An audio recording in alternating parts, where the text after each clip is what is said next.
My name is Claire Jennings. I'm 15 years old, and the night my mother left me at the airport still burns in my memory like a scar. I remember standing by the glass windows, clutching my small backpack, watching her walk away without even turning back. Families bustled around me, dragging suitcases, hugging children, rushing toward vacations, while I stood frozen in place, realizing the truth. One short sentence from her lips cut through the noise of the terminal. You'll manage somehow. White right pointing backhand index before I share what happened next. Tell me where you're watching from and don't forget to subscribe for more stories like this. The crowd moved like waves around me, voices echoing, flight announcements spilling from the speakers. But I only heard the sound of my own heartbeat. My mother's figure grew smaller and smaller as she walked toward the security gate, her hand wrapped around her new husband's arm. Beside them, his 2 children skipped along, dragging shiny new luggage with cartoon tags. And me? I had nothing but a faded backpack, a few crumpled bills, and the weight of words I would never forget. Mom! I whispered at first, as if she might turn around. My voice cracked, caught somewhere between begging and disbelief. But she didn't pause, didn't hesitate. She didn't even glance back. I sank into one of the cold plastic chairs lined up by the gate, my body trembling from a mixture of exhaustion and shock. A woman sitting 2 seats down leaned toward me, her brows furrowed with concern. "Sweetheart, are you okay? Do you need help finding your parents?" she asked softly. I wanted to say yes. I wanted to believe my mom was just running an errand, buying a snack, coming right back. But the truth sat heavy in my chest. She's gone, I mumbled, my voice almost swallowed by the noise of rolling suitcases and overhead announcements.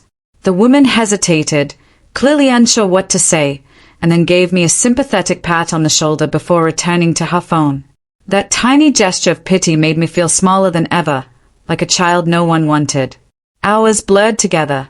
I watched families greet each other with laughter and hugs. I saw kids about my age pulling on their mom's sleeves, asking for snacks. I heard the kind of easy conversations that felt like a foreign language to me now. My stomach ached from hunger, but I didn't dare spend the little cash I had. What if I needed it later? The fluorescent lights hummed above me. The cold tile floor sent shivers through my thin sneakers. And every time an intercom announcement echoed across the terminal, I flinched as if someone might call my name and tell me this was a mistake. But no one did. At one point, a security officer approached me. His voice was gentle but firm. "Miss, do you have a flight? Where are your parents?" I tried to stand tall, tried to sound older than I was.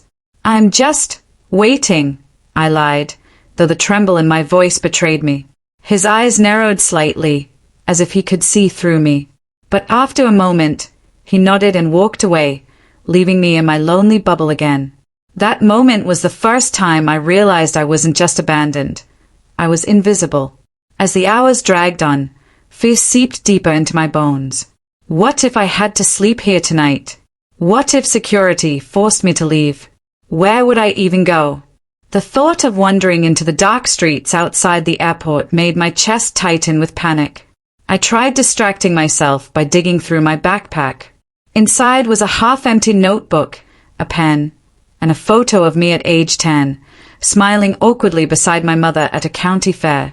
Her smile in that picture was wide, radiant, almost believable.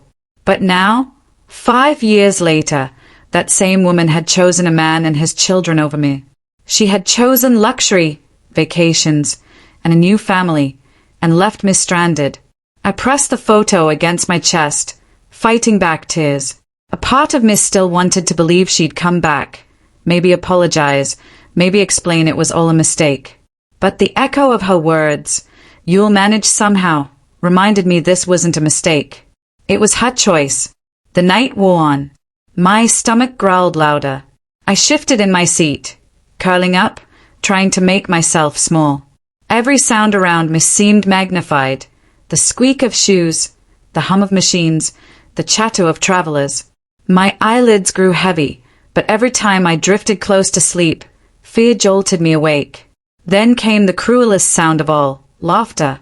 My mother's laughter. I froze, sitting upright, my eyes darting toward the far end of the terminal. And there she was, walking hand in hand with her new husband, her head thrown back in carefree laughter. The two children skipped beside them, clutching stuffed animals and candy. My chest tightened. She had come back, but not for me. She had come back because her flight was delayed, and she looked happier than I'd seen her in years. Happier without me. I wanted to scream, to run to her, to demand answers, but my legs felt glued to the floor. I just sat there, watching her pass by without a flicker of recognition, as though I were nothing more than a stranger in the crowd. That was the breaking point. I realized then that waiting for her was useless. She wasn't going to turn around, wasn't going to see me, wasn't going to care. The terminal that once felt overwhelming now felt like a cage, locking me into a reality I couldn't escape. I whispered to myself, I can't stay here. I won't. It was a promise, not just to survive the night, but to take control of my own life. And in that moment, beneath the cold fluorescent lights and the endless announcements, I felt something spark inside me, a fragile, trembling kind of strength I had never known before. That night ended with me sitting upright in the terminal chair, my backpack clutched to my chest, staring out at the runway lights. My heart was still broken, my body still shaking, but one thought carried me through the endless hours. I was done waiting for her. She had chosen her new life. Now, I had to choose mine. The terminal lights glared down on me, harsh and unforgiving, as I clutched my backpack tighter against my chest. I had promised myself I wouldn't wait for her anymore. But that left me with one impossible question. Where do I go now? My body trembled from exhaustion, but my mind raced. I thought about calling a friend from school, but what would I say? That my mom had walked out and left me at the airport like lost luggage? The humiliation burned inside me. I dug into the small side pocket of my backpack and pulled out an old prepaid flip phone, the kind my mom only let me keep for emergencies. The cracked screen flickered to life, dim but functional. My thumb hovered over the contacts list. There weren't many names. Then I saw it, Dad. It had been months since I'd spoken to him. My parents' divorce had been messy, loud, and bitter. Mom never hid her anger toward him, and over time, I'd stopped calling. But now, sitting under those fluorescent lights, I realized he was the only person left who might actually pick up. My fingers shook as I pressed the button. The phone rang once, twice, 3 times. I almost hung up, my throat tightening with panic. But then, hello. His voice was deep, steady, and unmistakably familiar. For a moment, I couldn't speak. My lips moved, but no sound came out. Tears pressed at the corners of my eyes, and when I finally managed to answer, it came out in a broken whisper. Dad, it's me, Clay. There was silence on the line, and then a sudden shift in his tone. Fame, urgent. Claire? What's wrong? Where are you? The words tumbled out of me like water from a broken dam. She left me, at the airport. Mom and her new husband. They just walked away. I don't know what to do. I could hear his sharp intake of breath, the kind that carried both shock and fury. Stay where you are, he said quickly, his voice edged with steel. Don't move. I'm coming for you. That single promise wrapped around me like a lifeline. My chest ached with relief and disbelief. Someone cared enough to come. Someone was actually on their way. But then reality struck me. I didn't even know if he could. He lived in another state, hours away. And yet, the certainty in his voice steadied me. For the first time that night, I felt less alone. I curled deeper into the plastic chair, clutching the phone to my ear as if letting go would make the moment vanish. Dad, are you mad at me? For not calling sooner? His voice softened. Sweetheart, I could never be mad at you. This isn't your fault. None of it. A pause. I should have been there for you more. But I'm here now, and I'm not letting you go through this alone. Hearing those words cracked something open inside me. For so long, I'd carried the weight of my mother's resentment, her constant reminders that I was a burden, that I didn't fit into her new life. But here was my father, not asking for explanations, not placing blame, just coming. The minutes crawled by after the call ended, but they felt different now. The cold tile floor still numbed my feet, and my stomach still growled, but there was a flicker of hope boning in me. I wasn't invisible anymore. A janitor pushing a mop bucket paused near me, giving me a curious glance. "You waiting for someone, kid?" he asked. I nodded, my voice steadier than before. "Yeah, my dad's coming." The man gave a small smile and continued down the hall, leaving me with a strange sense of pride. Saying it out loud made it feel real. An hour passed, maybe more. I kept my eyes glued to the glass windows, watching planes take off and land, the lights blinking against the dark sky. Every sound made my heart leap. Footsteps, rolling luggage, the crackle of the intercom. Then my phone buzzed again. I nearly dropped it in my rush to answer. "Claire," Dad's voice came through, calm but urgent. "Listen carefully. I've arranged for someone to help you until I get there. A driver will meet you inside the terminal. His name is Tom. Don't go with anyone else. Do you understand?" My pulse quickened. "A driver?" "Yes," he said firmly. "He works for me. I'm already on my way, but I didn't want you to wait alone."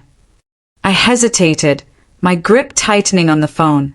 After what my mom had done, trust didn't come easily. But the steadiness in Dad's voice gave me the courage to nod, even though he couldn't see me. "Okay." 10 minutes later, a tall man in a neat jacket approached, holding a small sign with my name scrolled across it. "Claire?" he asked, his voice gentle. I stood slowly, my heart hammering. "Who sent you?" "Your father," he answered without hesitation. "He said to tell you that you still owe him a rematch in chess." My lips parted in shock. That was something only Dad would know. He used to play chess with me every Sunday before the divorce, teasing me when I tried to cheat with the knight. The memory rushed back so vividly that tears blurred my vision. I nodded quickly. "That's him. That's my dad." Tom guided me to a quieter corner of the terminal, offering me a bottle of water and a granola bar from his bag. The simple kindness nearly broke me. I hadn't realized how desperately I needed it. "Your dad was clear about one thing," Tom said as I sipped the water with shaky hands. "He wants you safe, and he's on his way." The words settled into me like warmth spreading through frozen veins. For the first time since that night began, I believed it would be okay. The hours that followed were still long, still filled with uncertainty, but everything had changed. Because of one call. One moment of courage to dial a number I'd almost erased from my life. I sat there, leaning back against the chair, clutching the phone in my hand, and whispered to myself, "She may have left me, but he's coming." And for the first time in years, I felt the tiniest spark of belonging. The hum of the car engine lulled me as Tom drove us through the quiet streets, away from the airport that had turned into both my breaking point and my lifeline. I pressed my forehead against the cool glass of the window, whispering to myself the same words I'd clung to earlier. "He's coming for me." That truth carried me through the long ride, through the exhaustion settling heavy in my bones. When the car finally pulled up to a modest 2-story house tucked behind tall oaks, my breath caught. I hadn't seen this place before. The porch light glowed softly, and before I could even step out, the front door flew open. My dad rushed out, his jacket half-buttoned, his expression torn between anger at the situation and overwhelming relief. "Claire," he breathed, pulling me into his arms. I melted into his embrace, the scent of aftershave and old leather washing over me with a familiarity I hadn't realized I missed. For the first time in months, maybe years, I felt safe enough to let the tears fall without shame. Inside, the house smelled faintly of coffee and cedar. It wasn't fancy, no marble counters, no polished perfection like my mother's new home, but it felt lived in, real.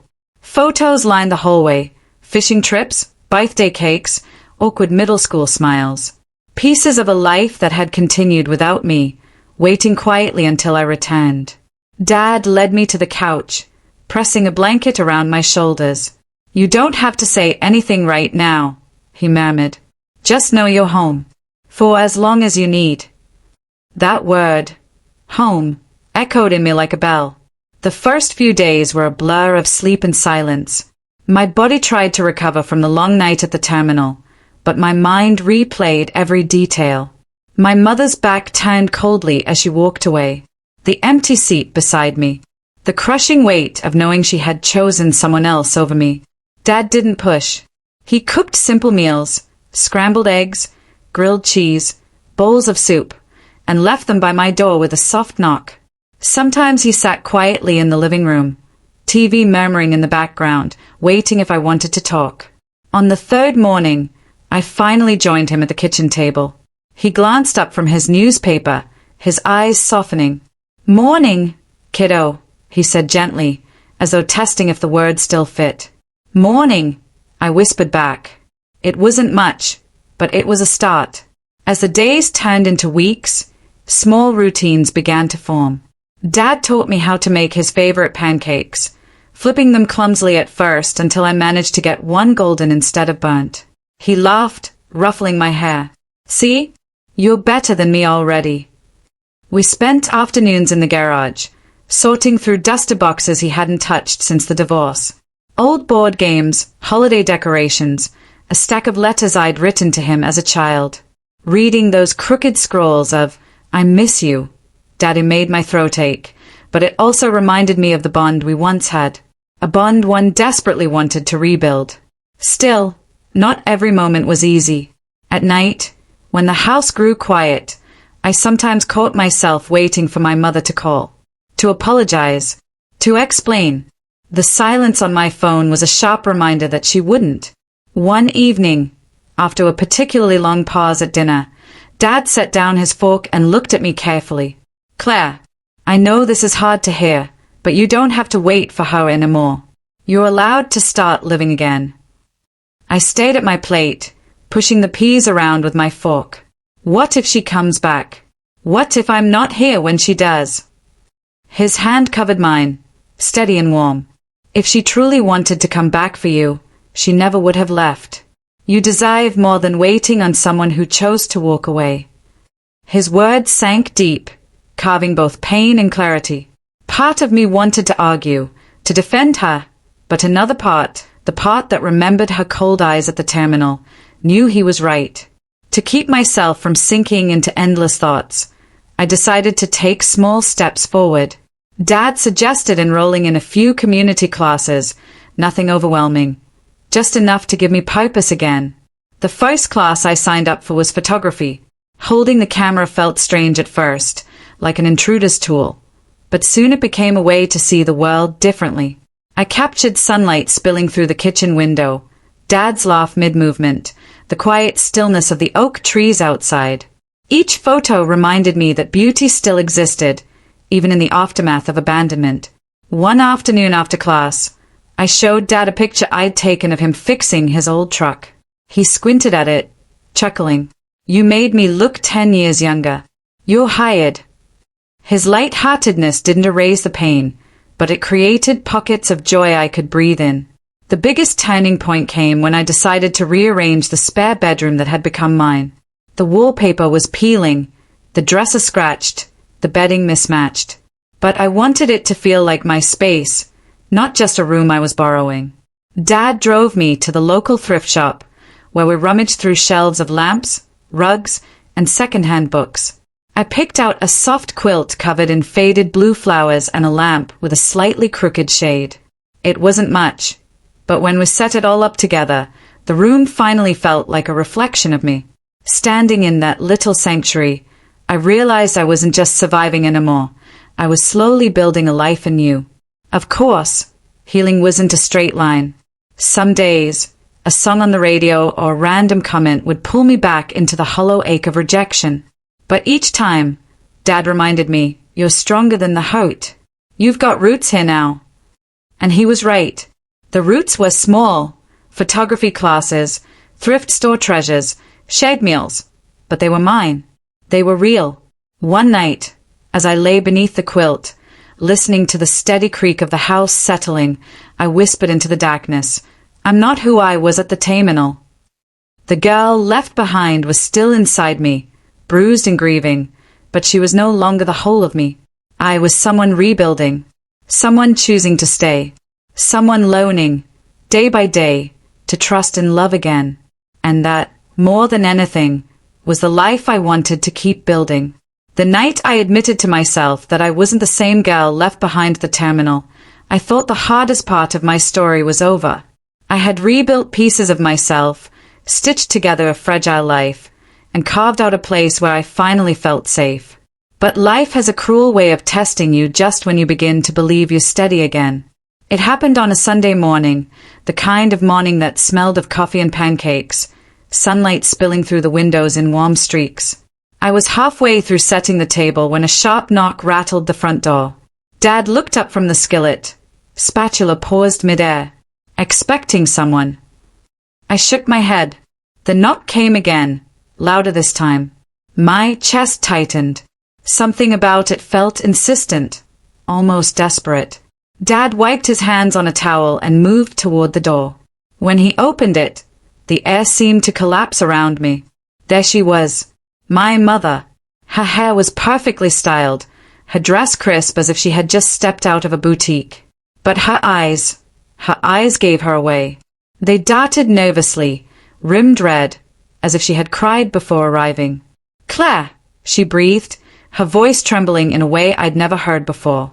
"Honey, I need to see you." Every muscle in my body froze.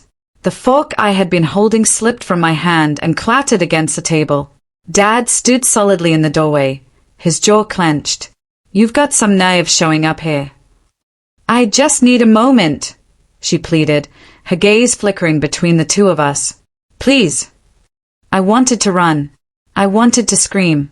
But against all logic, my feet carried me closer until I stood just behind Dad's shoulder. She reached toward me, her manicured hand trembling slightly. "Claire, sweetheart, I made a mistake. I never should have left you like that. Please believe me," I thought. "Stop!" I cut her off, my voice sharper than I expected. Her hand froze midair. The silence in that moment was louder than any words could be. Dad shifted slightly, putting himself between us. "She doesn't owe you anything." But I couldn't stay quiet. Not anymore. "You left me at an airport terminal like I was nothing," I said, my throat tightening. "And now you're here because what? The vacation's over." Her face crumpled. "It wasn't like that, Claire. I was confused. I was confused." The word burned in my mouth. Confused people don't turn their backs on their children. The tension thickened until it was almost unbearable. Finally, Dad stepped aside, but only slightly. "If Claire wants to hear you out, she can. But don't think for a second I'll let you hurt her again." I hesitated, every instinct screaming to shut the door in her face. And yet, a twisted part of me needed answers. 10 minutes, I said flatly. "That's all you get." Her shoulders sagged with relief as she stepped inside. She glanced around the house, her lips parting slightly, as if surprised by the simplicity of it. I wondered if she'd expected luxury, something to compete with the life she'd chosen instead. We sat at the table I had just set. Dad lingered close, arms crossed, watching every move. She started with apologies, endless, tumbling apologies that felt rehearsed. Words like mistake, regret, and second chance filled the air, but they landed flat. "I thought I was giving you space," she said at one point, twisting her hands. "I thought you'd be fine, that you didn't need me the way I thought you did." I let out a bitter laugh. "Space? Mom, you left me stranded with no money, no plan, and no way home. That's not space, that's abandonment." Her face flushed. "I know, and I'll never forgive myself for it. But I came back because I realized I can't live with what I've done." Dad's voice cut in, low and sharp. Convenient realization after months of silence. She ignored him, focusing only on me. "Claire, I want to be in your life again. I want to make things right. Her words tangled around me like barbed wire, painful, trapping, impossible to escape. I remembered the nights I cried myself to sleep, the way I had flinched every time my phone stayed silent. I remembered whispering in the dark that I wasn't the same girl anymore. So why did a small, wounded part of me still ache to believe her? Why now? I asked finally, my voice quiet but steady. She hesitated, glancing down at her lap. Things didn't work out the way I hoped. The life I thought I wanted, it wasn't real. And when everything fell apart, all I could think about was you. The honesty in her tone almost cracked me. Almost. Dad slammed his palm lightly against the counter. So now that you've burned through your options, you come crawling back to her? Claire's not your backup plan. Tears spilled down her cheeks. No, it's not like that. Please, you have to believe me. But belief doesn't rebuild trust. Belief doesn't erase memories. I pushed my chair back slowly, the leg scraping against the floor. I don't know if I can believe you. Not yet. Maybe not ever. Her face broke completely then, and for the first time, I saw her not as the mother who abandoned me, but as a flawed, desperate woman facing the consequences of her choices. The 10 minutes stretched longer, heavy with silence and broken words. Finally, Dad spoke again. You've said your piece. It's Claire's choice what happens next. But understand this, her healing is not yours to hijack. My mother nodded weakly, dabbing at her tears with the corner of her sleeve. She stood, her hands trembling. I'll go. I just needed to see her. She turned to me one last time. Claire, I'll be here, whenever you're ready. And then she was gone, the door clicking shut behind her like the ending of a chapter one hadn't asked to read. That night, I lay in bed staring at the ceiling, her words looping in my mind. My heart felt torn between anger and longing, between the need for justice and the ache for a mother's love. I whispered again into the darkness, but this time, the words were different. I'm not the girl you left behind, and I'm not the girl who waits anymore. The house was quiet, but inside me, something had shifted. The return of my mother didn't bring me closure, it brought me choice, and I knew that choice would define everything that came next. The night I whispered to myself that I wasn't a girl who waited anymore, I thought those words might carry me through. But by the next morning, reality had already found a new way to test me. It started with a knock at the door. Not frantic like before, not pleading, just sharp, deliberate. Dad was in the kitchen again, coffee mug in hand. He frowned at the sound. Who's knocking this early on a Monday? The A shifted. Something about the rhythm of that knock made my stomach turn. It wasn't the sound of a neighbor stopping by or a friend coming over. It was businesslike, firm, final. I opened the door slowly, half hoping it was nothing. But standing there was a man in a navy blazer, his expression flat, professional. He held a thin envelope in his hand. Claire Matthews, he asked. My throat went dry. Yes. He extended the envelope. You've been saved. The words hit me like cold water. For a second, I didn't even move. My hand trembled as I reached for the envelope, the weight of it far heavier than paper should ever feel. The man nodded once, polite but distant, and walked back to his car without another word. I closed the door and leaned against it, clutching the envelope like it might explode. Dad stepped into the hall, his eyes narrowing. What is that? I opened it slowly, my breath uneven. Inside was a neatly folded document stamped with official seals. My eyes darted across the lines until the words settled like stones in my chest. It was from my mother. She wasn't just asking for forgiveness anymore. She was demanding custody. I sank into the couch, the document trembling in my hands. She's trying to take me back, I whispered, almost to myself. Dad snatched the paper gently, scanning it with tight lips. She's filed a petition. Claims she wants you to live with her again. Claims she can provide stability. I let out a shaky laugh. Stability? She left me at an airport with nothing but a backpack. What kind of stability is that? Dad set the paper down on the coffee table, his face stormy but controlled. Claire, listen to me. This doesn't mean she'll win. But it does mean we have a fight ahead of us. The fight wasn't something I had asked for, but it had landed squarely in my lap. That week blurred into meetings with lawyers, long hours at the dining table with documents spread out like weapons in a silent war. My mother had filed statements, painting herself as a misunderstood parent who had made one poor choice, not a pattern of them. She's spinning a story, Dad muttered during one meeting, tapping a paragraph where she claimed she had always sent money for my care. Complete fabrication. I shook my head, heat rising in my chest. She didn't send a dime. Not one. The lawyer, a sharp-eyed woman named Ms. Carter, leaned forward. Claire, the court will want to hear your voice. This isn't just about paperwork. It's about your truth. My truth. 2 words that felt both empowering and terrifying. The first hearing came quicker than I expected. I walked into the courthouse, the air heavy with the scent of polished wood and distant coffee. My knees wobbled beneath me, but Dad's hand on my shoulder kept me steady.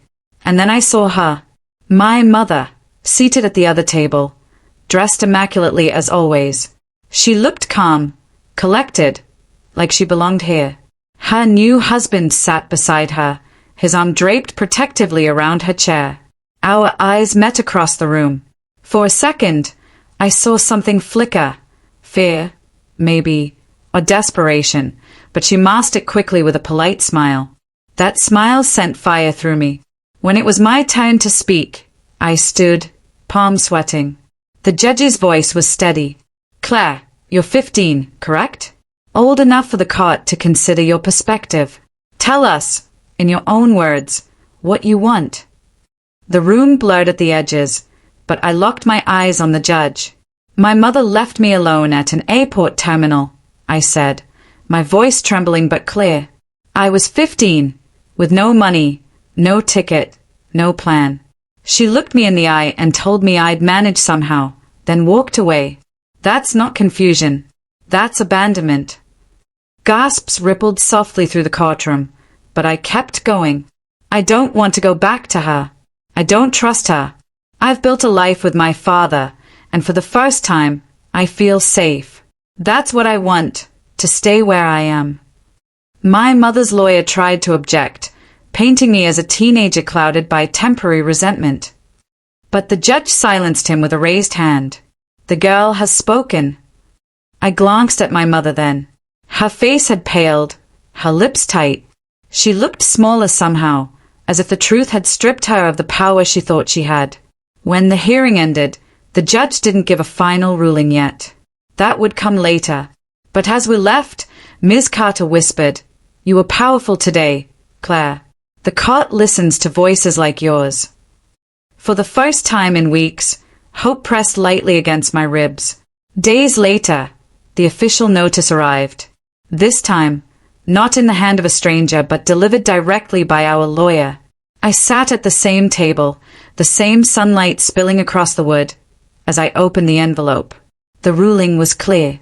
Custody remained with Dad. My mother's petition was denied. The words blurred as tears filled my eyes. Relief poured through me in waves, heavy and cleansing all at once. Dad pulled me into his arms, holding me tight. "It's over," he whispered. But deep down, I knew it wasn't just over. It was a beginning. That evening, I walked into my room, the room I had once called temporary, uncertain, and looked around.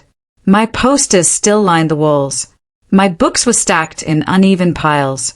My bedspread smelled faintly of lavender from the last wash. This was my space, my choice, my life. I sat at my desk, pulled out a notebook, and began to write, not because anyone asked me to, not for lawyers or judges, but for myself.